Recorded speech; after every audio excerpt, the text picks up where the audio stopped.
Tired of serving up the same old tasteless victuals to your family? Step up your grill game with new seasonings from Cloy's Southern Eats. Based off famous Southern recipes, our seasonings will add what's been missing to your family's feast. Add it to steak, chicken, shrimp, you name it. Serving up these fixings is going to make you the hero at home. So head on over to CloysSouthernEats.com and order yours today. Come get you some.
And everybody, welcome to the Razorback Diamond Report with Dudley Dawson. I'm your host, Jason Pattison, and I want to thank Cloy's Southern Eats, our proud sponsor. They were actually up here at the Northwest Arkansas Small Business Convention over at the Convention Center this weekend, and make sure to go check out all of their great products for your next tailgate or your next barbecue, and go rediscover the magic of Cloy's. Come get you some. So, Dallas is doing great today. Up 28-0, rolling on the Giants. I needed to get hearing aids after Friday morning's basketball game. Mm-hmm. That was always fun. That was a fun treat. How you doing today? I'm doing good. Been watching the Cowboys too. In between, taking looks at my computer and my phone as we go throughout the day. Obviously Texas A&M let their coach go. Boise State let their coach go. Penn State let their offensive coordinator go. It's time that coaches are being let go. There's been plenty of speculation, rampant speculation on what's going to happen at the university with Coach Pittman and his situation. I do think there have been a couple of guys, I guess they're guys, I don't know who they are. It's anonymous things. Have gone out there and said, either a change in direction is happening, or different things going around there. The latest we have is we just got an email from the university listing the media availability this week. It listed Sam Pittman's availability for 3 times this week, as usual. So obviously something could change. I was told 2 things yesterday, and obviously, I'm sure you and Otis talked about, his reporting earlier that, the decision has been made. And I guess now we'll hear about it tomorrow. But I was told 2 things, and by 2 people I equally trust, who have been good sources in the past. One was that there would be a negotiated buyout and a retirement thing for Coach Pittman. Then I talked to somebody else, and he told me that there have been no discussions about that. That was before the game yesterday. It's easy to sit there and say, this is what's happening, this is what's happening. I love so to a certain extent. I hate the others. have a disdain for it in situations like this. But I know it's fun for a lot of people. Certainly not the fun for the coaches and their, yes, Coach Pittman, if he is bought out or whatever the situation is there, he's going to be, okay. He's got Jimmy Sexton as an agent. When you've got Jimmy Sexton as an agent, you're always going to be okay, on how you get out of things. But I do feel if there's a situation, that comes to fruition, that you're going to have, some assistant coaches who will be moving on. Their families, they won't know where they're going. There's always a human element to it. There's a football decision, and regardless of what was on in the walk-on locker room yesterday, TV wise, it should be a football decision made on football elements. 2 of the last 3 home games sandwiched around one of the great road wins, have just been, pathetic offensively. And it's amazing how that happens. I've been covering games for 40 years, and I think in terms of there's worse losses and there's most disappointing losses. And I think these 2 games between Mississippi State and Auburn fit into that top 5 to 7 disappointing losses. Citadel will always be number 1. Western Carolina number 2. A few others are in there. Certainly the North Texas game, because of the attention it brought to the university on the fake punt and all that, was in there. But these last 2 out of 3 games have been right up there. And we get some, as media, we get some grief about, oh, y'all like Sam Pittman, you don't want him to go anywhere. Yes, I do like Sam Pittman. I think he's a good dude. I think he's a great offensive line coach. Yep. I think he had some moments here as head coach. And I guess I'm speaking past tense because I believe that's now what's going to happen. But what I will say, I do like a dude, but it doesn't matter whether I like you or hate you. I cover you. And in my ethical world, if you're a beat writer, you're not supposed to call for the head coach to be fired. You talk plenty about him after it's over with. So I will not call for him to be fired. But what I will say is it's just not working, and you're losing fans. 2 of the last pathetic efforts. Now, to me, it looks like last week was the outlier. They were so happy to be free of the offense, but it just reverted right back to what was happening before then. And it's just, as I said on the show before, wasn't working with Enos, and it sure doesn't appear to be working here. And got Florida International this week. You would think maybe they'd be able to win there. You don't know. I still think it's funny Florida International hadn't played on Saturdays very much this year. Their conference schedules had them playing on Tuesdays, Wednesdays, Thursdays, and all that. And then you've got Missouri. Missouri is a dang good team, coached by an Arkansas native who, is a little goofy at times, but is a very, very good coach and has been successful wherever he's gone. And, is one of the many people that we're told turned down the job last time it was open. Yep. With the rampant speculation going on, which, like we've talked about, Otis is talking about. If I look down every once in a while, I'm getting texts. So if I look down every once in a while and double check, I'm just making sure that there's no new news, at the moment. Yeah. Same here. If there is anything that does break, I'll make sure to get that thrown up here too, so we can both look at that together. If there is anything that happens to come out between now and the time that we get out of here, we'll make sure to get that put up for you. Maybe I'll just go ahead and say it, and maybe it'll happen if I say it. I don't expect anything now till tomorrow. I had what I thought was a good source telling me there was going to be a release at 5:00, some significant news. The significant news was that we got a 5:00 press release that talked about the availability that they would have this week. That can quickly change. It's a fluid situation, if you will.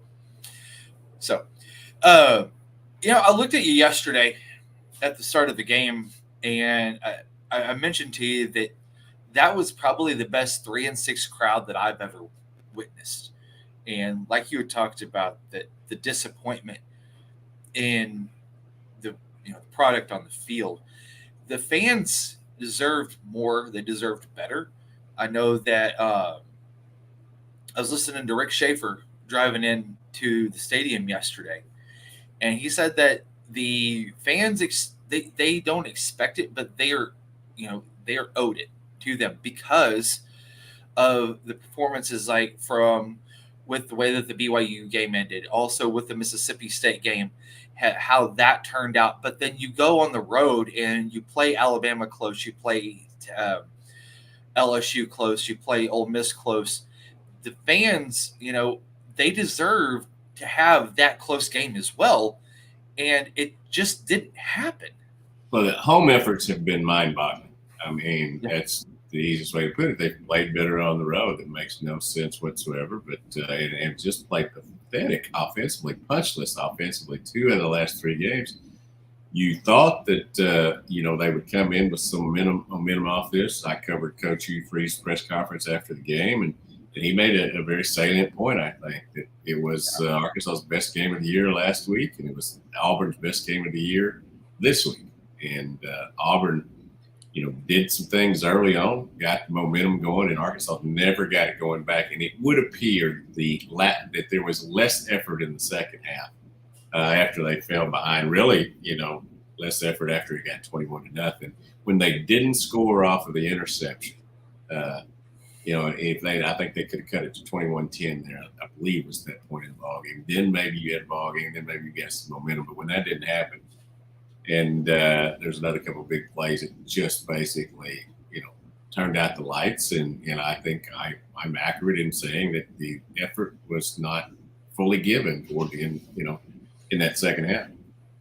Yep. Yeah. And that's kind of what I wanted to put out there with, the story that I put out yesterday on Hogville and Pig Trail Nation was that the effort you had from the fourth quarter of the BYU game to into the first half of the Auburn game yesterday. Arkansas had scored 9 total points, 3 field goals that resulted from plays by the defense where there was a turnover that put the offense in great position to score.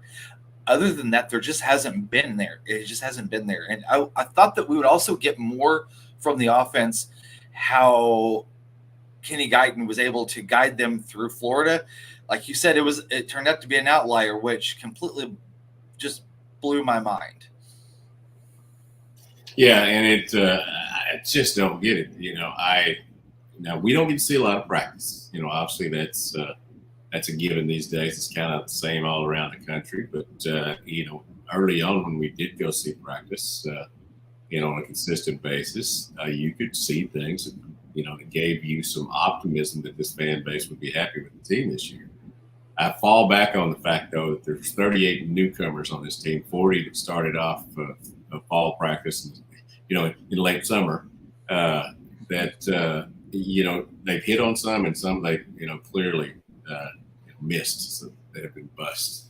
And now it is a continuous thing that if something goes wrong, and we've seen these sports teams all over the country, and certainly here at university, that if something goes wrong, they already start thinking about the next thing that's going to go wrong instead of, playing in their fight. I think there's been some great individual performances on this team this year. As a team, though, it's been just, one of the worst efforts overall in terms of wins, losses. That's what coaches, are graded on, and that's what players are graded on is wins and losses. You could be I'm sitting here with a Heisman Trophy vote, and Jaden Daniels is he's right now he'd be in my top 3-4 for sure, and definitely I'm going to balance that out versus what Bo Nix is doing, what Michael Penix is doing. I'm pretty sure that I might have voted for Blake Bowers if he had been healthy and stayed the whole season, because I think he's a real big difference. You saw that mentally, that just yesterday they came back and just destroyed Ole Miss. So, but it's interesting. I was telling a friend who was staying here this weekend, actually an Auburn fan of all things, that 18 in Arkansas's 19 sports are doing really good right now. It's just one that is really having the situation, and that's usually thought of by fans as the main one, and it's certainly the cash bell cow. And we'll see how many show up next week for Florida International. Yeah, that's 6:30. I'm bringing a bigger heater next week, Jason. I was going to say, hey, I felt the heater, man. It was nice. I'm not going to lie. I had that in the the hot hands. I had those going too, and I really hope that they just go ahead and close the let's do that. The glass. That's a lot better to me. That's a lot better. I'm sure for you too. Now, I know that you talked about the Twitter thing from last night, and it was in the non-scholarship locker room, and you have gatekeepers in the locker room. It doesn't matter what sport it is, making sure that everything stays in house. If you got something going on, you get it figured out. If there's something that, like for instance, watching Polar Express during halftime, you don't get those things leaked out there. You just there's folks in the clubhouse that make sure that kind of stuff doesn't happen. Yeah, and that tells you about the discipline and logic, there. Yeah. Now, whoever did that, I'm sure they'll figure it out, down the line. Polar Express, I couldn't tell that it was Polar Express. I thought that was a cartoon. I guess my seeing's not. Now, that's the one with Tom Hanks, right? Yep, sure is. Where he plays almost every part. Yeah, and so, if I talked to somebody earlier today, and he said, well, that's a final straw. I said, no, that's not the final straw. The final straw is what happens on the football field. Football decisions should be made on what happens on the foot. Now, do I think it was cool that the walk-ons and whoever Pierce is, I'm going to have to look it up. Pierce was definitely, he was all into it. There's a lot of other people against the ball at work, but, that's just adds more to the mystery. Your decision should be based on football, and I think it will be, and I think it has been. He's over this sport. And I want to put out there too that if anybody has any questions about what gatekeepers do in a locker room, which is policing themselves, watch the document, the ESPN 30 for 30 on the U. That illustrates perfectly what I'm talking about here. And they said that Ed Reed was the scariest. Him and I do believe it was Ray Lewis that said were the scariest two guys in that locker room. They would rather have faced the coaches than those two if there were some disciplinary things that needed to go on. And here's one thing I would tell you over the course of covering football, playing football, all that. Not everything that happens in the locker room needs to be known to the public. Now that, it's out there. It should be criticized. It's wrong. But like you said, in the locker rooms that I was in during the time that I, was on the staff, Coach Sutton and Coach Richardson, there was stuff that didn't need to get out, fights among folks. There was stuff taken care of back in the day. The locker room is supposed to be a sanctuary, and heck, freaking Randy Rosarena got traded from the Cardinals to Tampa Bay because he filmed Mike Schilt, basically, cussing in a celebratory manner. But in a trade anyway, that was a lesson learned by both. You don't film stuff in the locker room. What happens in the locker room stays in the locker room. Just view it as your house. If you think I'm stupid, that's fine. That's fine. If you think I'm stupid for saying it, but been around locker rooms, there's stuff that doesn't need to be out there. You handle those problems internally. And I guarantee you, if it was another walk-on, or if it was a custodian, or some hanger-on in the team, although the hangers-on would usually be in the main locker room, I guess, then that person's not going to have a job or not going to have the opportunity anymore. And you can say it's right, you can say it's wrong. Again, it's just like your house. You don't have your kids running out and telling everything that goes on in your house. You don't have your husband and wife doing that. And there are so many more things to criticize, so many more valid criticisms about the way the season has gone. Polar Express is way down there, way down there. Yeah, it is. It is. So let's talk about the game from Friday. I saw communications director, assistant director Kylie Mager at the game yesterday, and I asked her, I said, have you got your hearing aids changed out, got the new ones yet? And she just started laughing, and she says, Yeah, I pretty much have. I knew kind of what was going to happen, but still, 7,500 elementary kids. Yeah, and They are.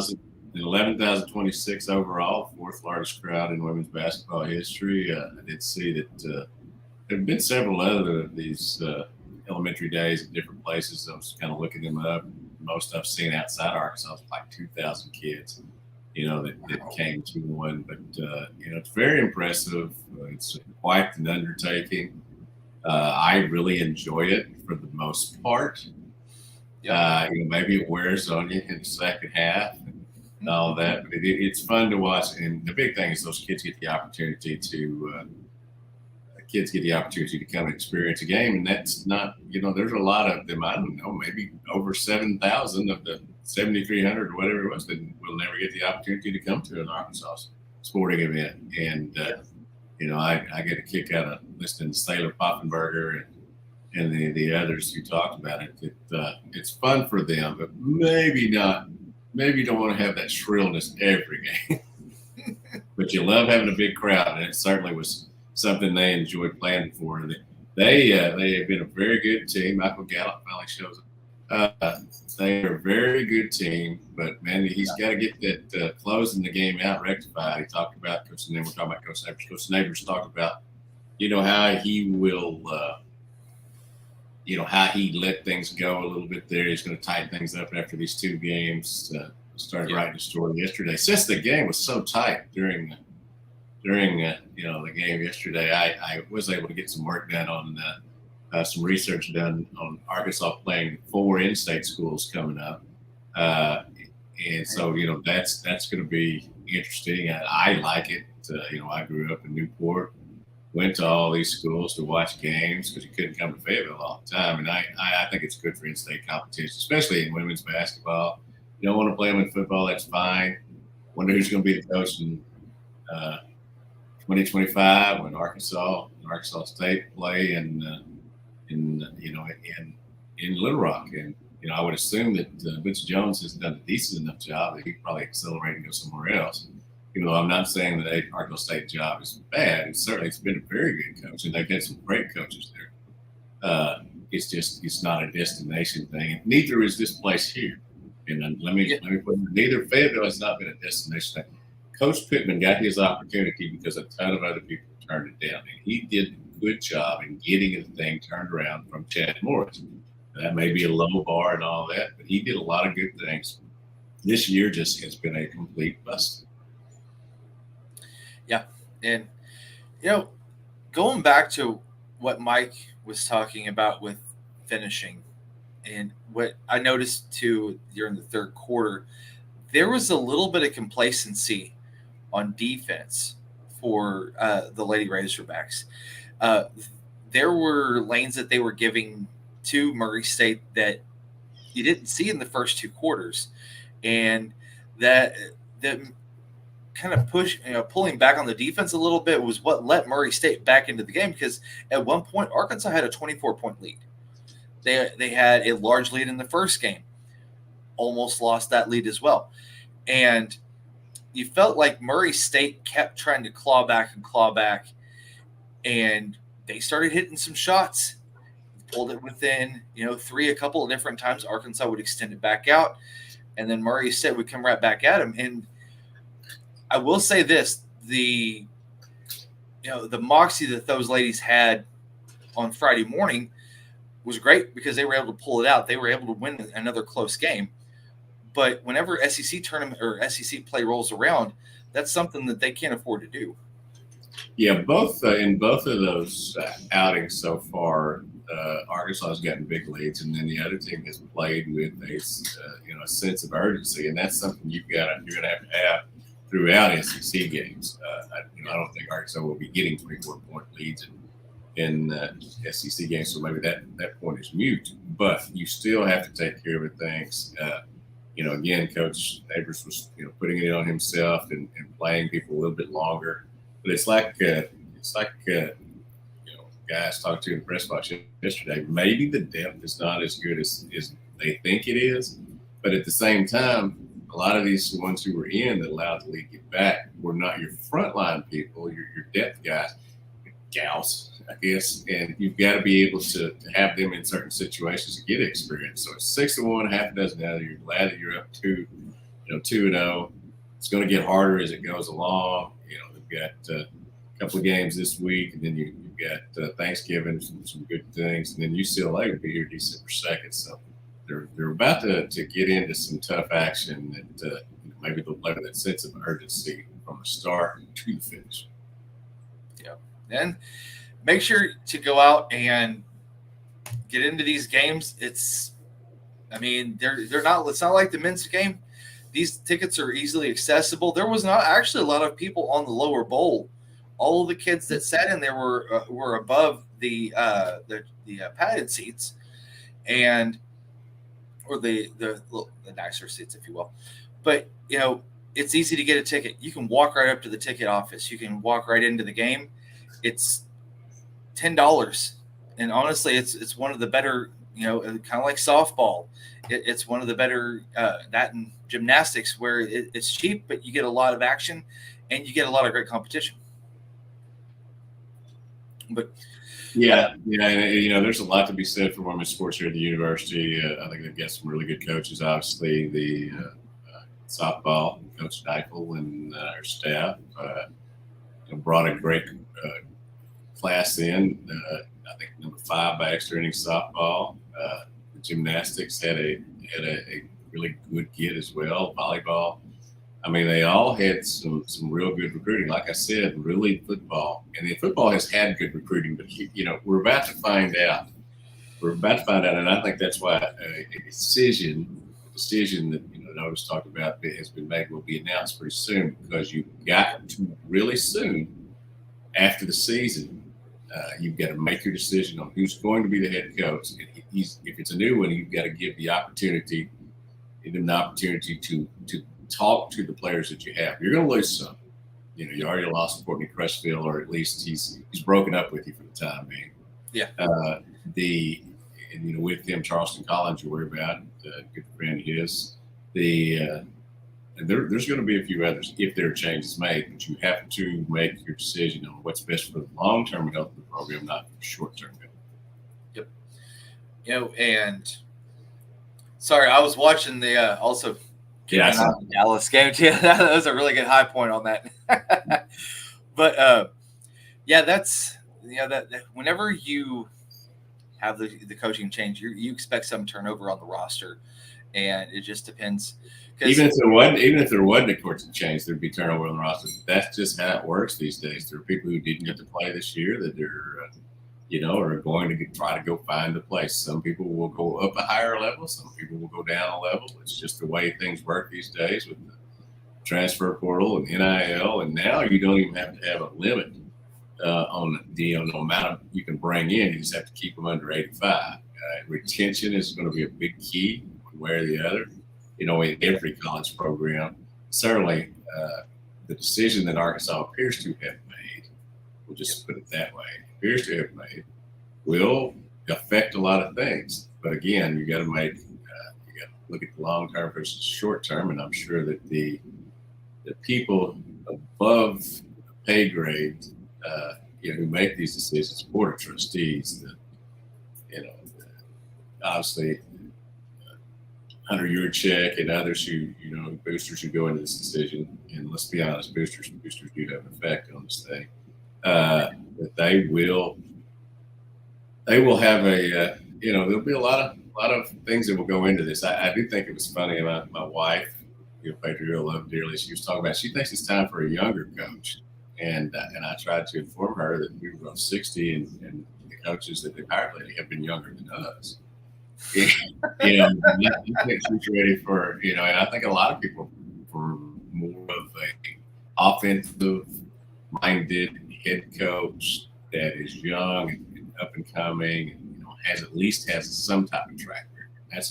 We knew Coach Pittman had a great track record as offensive line coach. We all wondered how it would go. And again, the first few years, rehabilitated the program, and it just didn't work this year, and it appears that that's going to be that. Yep. And, with the decision that A&M made today, I think really forced Arkansas's hand in that, because, beforehand, if A&M doesn't make that decision, Arkansas is able to ride this thing out the last 2 weeks of the season, reevaluate it, make a decision by December 1st, and then move on. But they would have been able to, but I don't think that would have been the right decision. I think after yesterday, you had to go one way or the other, make a decision and move on. Like I said, for the existing things, for the situations with the existing situations with recruiting and all that, you need to have it going. Get it going quickly. Yep. And you look at if indeed the decision has been made, and if indeed he gets to finish out the year and retire to get a negotiated bailout, you at least would have the opportunity, I think, to maybe play for him in that Missouri game. If that's something that they would still be interested in doing. Yep, and that's another thing too. Before we get out of here, is that all the players love playing for him. They love playing for T-Will. They love playing for Kenny. And wouldn't it be really nice to ride it out and Arkansas really stick it to Missouri one last time with Sam Pittman? I think that would be just great. I mean, I don't know if it's going to happen, but personally, I think that would be great.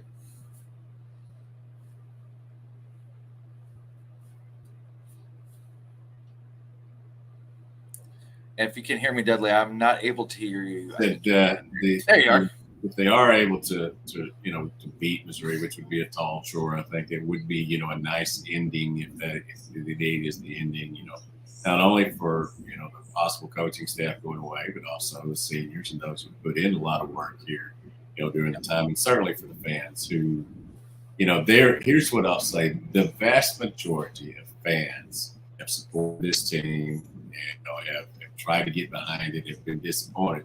Now, there's a certain segment, and we know all this, who were upset that Arkansas wanted Florida because they thought it was going to keep change from happening. Again, as being a Dallas Cowboy fan, I may want change at head coach, still do, but I don't root for Dallas to lose. To get that, that's just not my mentality, and I'll never be able to get down with that mentality. But I do understand why fans get frustrated. I don't get frustrated in college games, but I certainly do in pro games. Yep. Hey, and there's nothing to be frustrated about right now, 35-7. So it's looking good. It's looking good. All right, well, Dudley, man, I'm going to get you out of here. I got some chicken tacos to go eat. There you go. My wife, we actually tried the Guincho blend with the Coy Southern Eats, and we're going to try that out tonight, and I'm literally looking forward to it. So I think it's going to be pretty good. So, all right, y'all. Well, we will be getting out of here. I will be back on Wednesday, 7 p.m. with Marty Houston. Also be throwing up all these. Bet there'll be something to talk about by then for sure. Yeah, I think so. I think that we will not have anything to not talk about. So I think it's going to be a busy couple days for everybody. So. All right, well, for myself, Jason, and also Dudley, I want to thank you guys for jumping on with us tonight. And this has been the Razorback Diamond Report with Dudley Dawson. Y'all take care.